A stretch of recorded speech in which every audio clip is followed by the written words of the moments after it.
One of the things we know about women coming into the criminal justice system is many of them have very complex histories of trauma. And because of the trauma of physical abuse, sexual abuse, emotional abuse, and by the way, usually it's never just one incident, it's multiple layers and multiple times, often we see a whole lot of consequences of that. Sometimes it's symptoms of mental illness, sometimes it's the brain changes that happen, there's acting out behavior, and the staff responds to the symptoms without ever thinking or understanding what might be underneath that. And that has tremendous consequences, I think, both for corrections as well as for the women themselves. They often get mistreated or mismanaged, and staff gets very frustrated.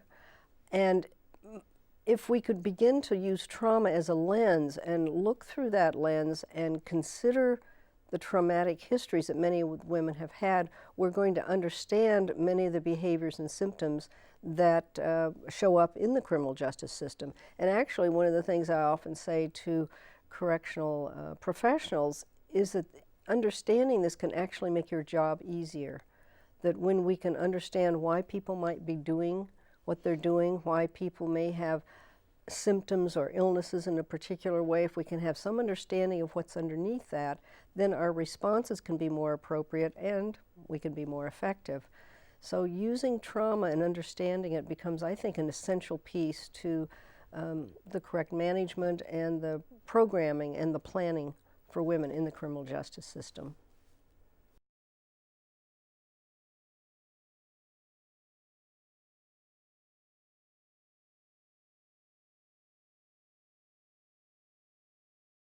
When women come into the criminal justice system, we see a lot of physical health problems as well as mental health problems. And many of these are related to their trauma histories, and we've learned a lot about this really from the work of Vince Folletti and the ACE study, the Adverse Childhood Experiences study, which shows the links between traumatic childhood events and later physiological health problems.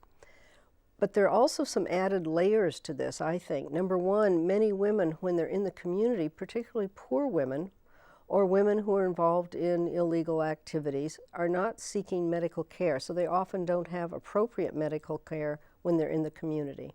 Now they come into the criminal justice system and they're given a physical exam and different problems are noted.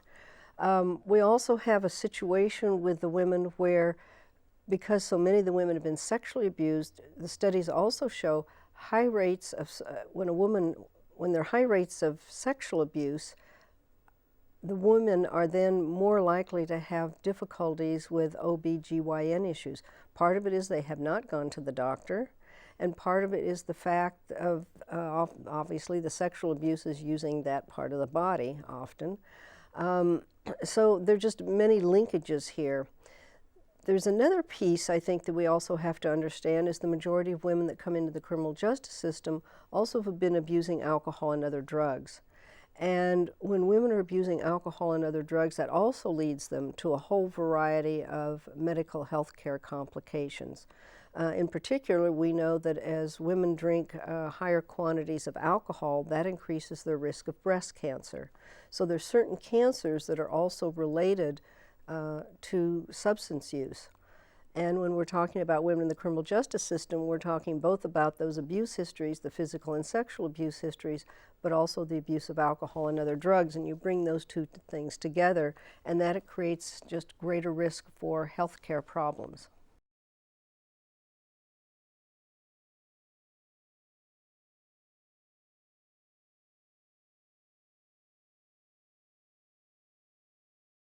Over the years, we've learned a lot about female offenders, even though I think we could still consider women in the criminal justice system an invisible population, particularly to people in our communities.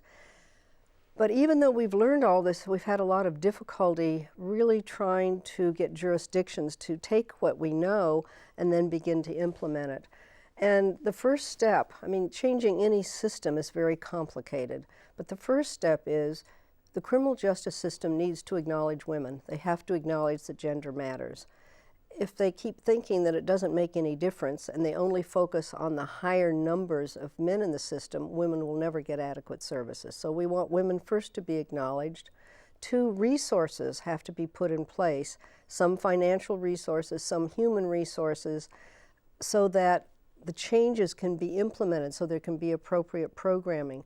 And training needs to happen. But I don't think we should be surprised that the criminal justice system is having difficulty becoming more gender responsive. You can look anywhere in the world, you can look anywhere at any system in this country, and women have always had to struggle in order to be more visible, whether we talk about the boardrooms of American corporations, or we talk about athletics, or we talk about, or funding particularly for athletics, well, no matter where we look. So this is just another area, another part of our society where we're struggling to have visibility for the women who are incarcerated.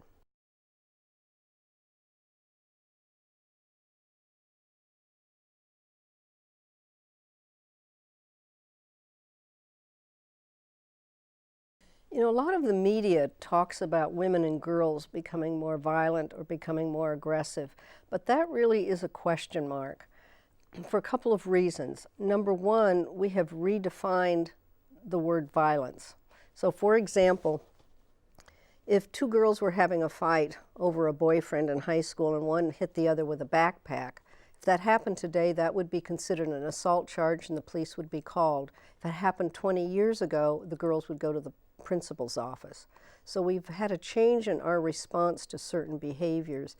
What the research actually shows, and OJJDP, our Federal Office on Juvenile Justice, shows that girls are not becoming more violent. We've just redefined our policies. When we look at women, violence committed by women has remained at about the same percentage for the last 200 years. So it gets built up as women becoming more physically aggressive, so I'm not so sure. However, we do know that there are women, about 20% of the women in our prisons have been involved in some kind of violent or aggressive crime. And what has been fascinating to me is there's been absolutely no programming for these women.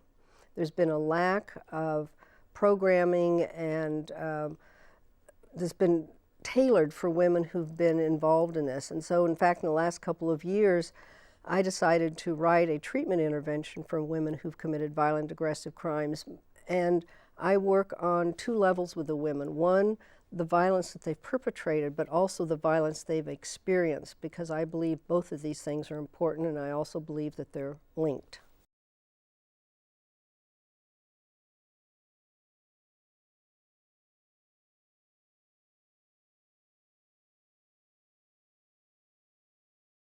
Well, in order to write this, I started doing some research about violence, and I've used a model that's used by the World Health Organization and also by the Centers for Disease Control. And they talk about that you have to look at 4 different levels: individual, relationships, community, and society.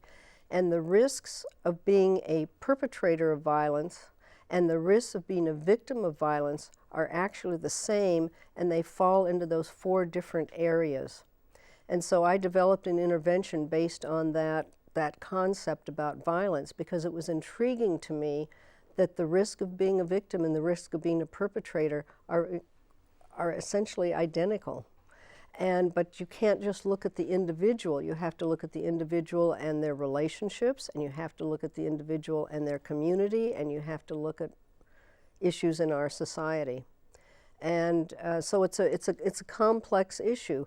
So what we have found is that very often people who've been abused, yes, they often end up with substance abuse problems, they end up with mental health problems, but they also end up with behavioral issues, and often those behavioral issues are aggression and violence. That's one of the responses to trauma.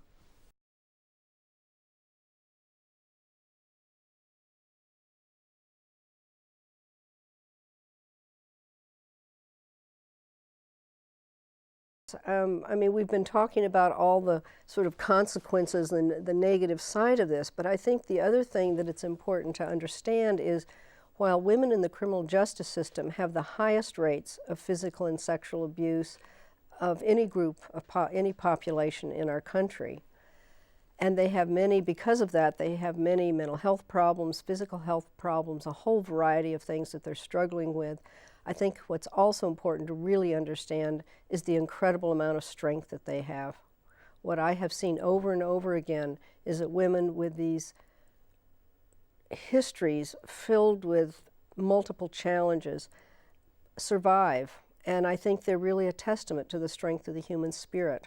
And I think we want to acknowledge that while there's a tremendous amount of suffering in this world, there's also a tremendous amount of people, I need to redo that. While there's a tremendous amount of suffering in this world, we also have examples of people healing.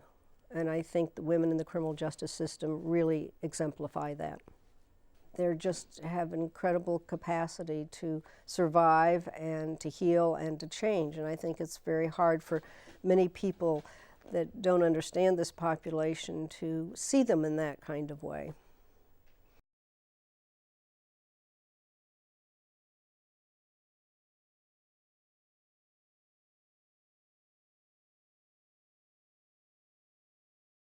I've often said it's too bad the criminal justice system doesn't learn what developing countries have learned. And developing countries have learned that if they have money to spend, if they give $1 to a woman, it's the same as giving $5 to a man. That women can take $1 and it impacts multiple people. It impacts their family, it impacts their communities. And that very often if you give $1 to a man, he spends it on himself. So in developing countries, they've learned that if they have limited resources, that they are much better off funding women, because actually that begins to make changes in terms of improving the economics in their communities, improving the educational system, improving the health system, etc. So it's too bad that corrections couldn't learn something from these developing countries.